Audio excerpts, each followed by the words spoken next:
Well, it's 10th that we're seeing the Bene Gesserit origin story. It's 10,000 years before, and at this point it's called the Sisterhood, and it has been run by different people who lead it, but at present my big sister Valia is in charge.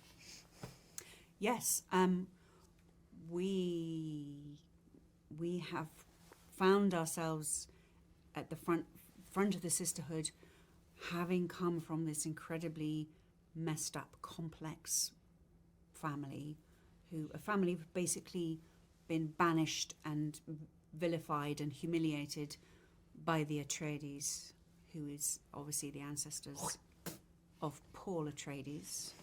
And vengeance and rage is what fuels my character, Valia. And that rage and that power have been channeled. The charismatic leader of this sect, when Valia was a young woman, sort of saw her and said, I see you, you're very powerful, come this way. You are the one, you're the chosen one. And she kind of fell for it, hook, line and sinker, and now she thinks she's setting the course of humankind. Great. Succinctly.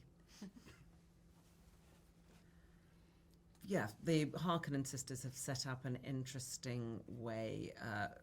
There's a lot in the press at the moment about peaceful transfer of power.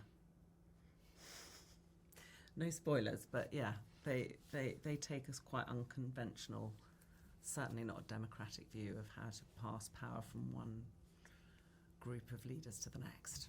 Yeah, I mean, I think, yeah, there's a lot to reveal.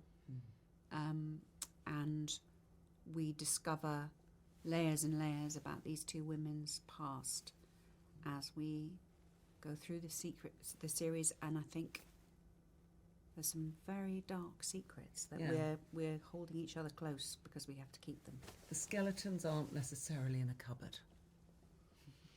Immensely helpful. I mean, just get into the costume and you immediately feel powerful and dramatic. A veil's a lovely thing. Yes. Acting is like wearing a mask. It's incredibly liberating, and you feel this sense of you're just quietly watching. And the sort of POV from inside a veil is an interesting view on humanity. You're both present and an observer. However, there are quite a lot of takes we had to get rid of because we were always treading on each other's dresses.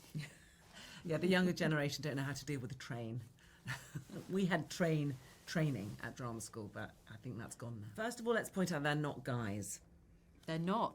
No. No. They, them, women. I think the point they're women is quite important. Yes. We like to say children don't do this at home. Mm-hmm. These are not in any way feminist icons or great leaders. They are very complicated. And this is the thing that's great about the Dune universe.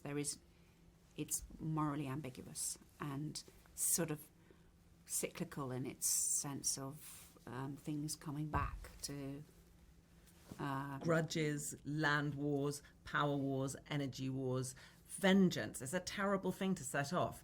Something terrible is committed and you have to have revenge for it. And we've seen in modern politics that goes on for 2,000 years.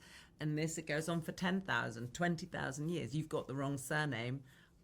I've got it in for you. It's not a good way to start. Mm-hmm.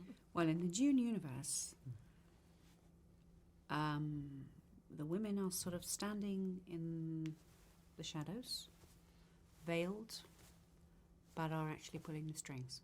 It's a shame that in 10,000 years' time, if it comes to be as written, that the women are still having to be sequestered from men and operating through mystical powers to achieve power. I'm hoping that there'll be a society where we can both fraternise with the opposite sex and be powerful at the same time. I'd watched the first movie, and that was it. So it was a very steep learning curve. The script was my first acquaintance with the Dune universe. And as I was reading it, I had a new TV and Wi-Fi installed because I can't work anything technical. And the man who was fitting it I told him I was playing Tula Harkonnen, and he knelt at my feet. So I realised I was involved in something major.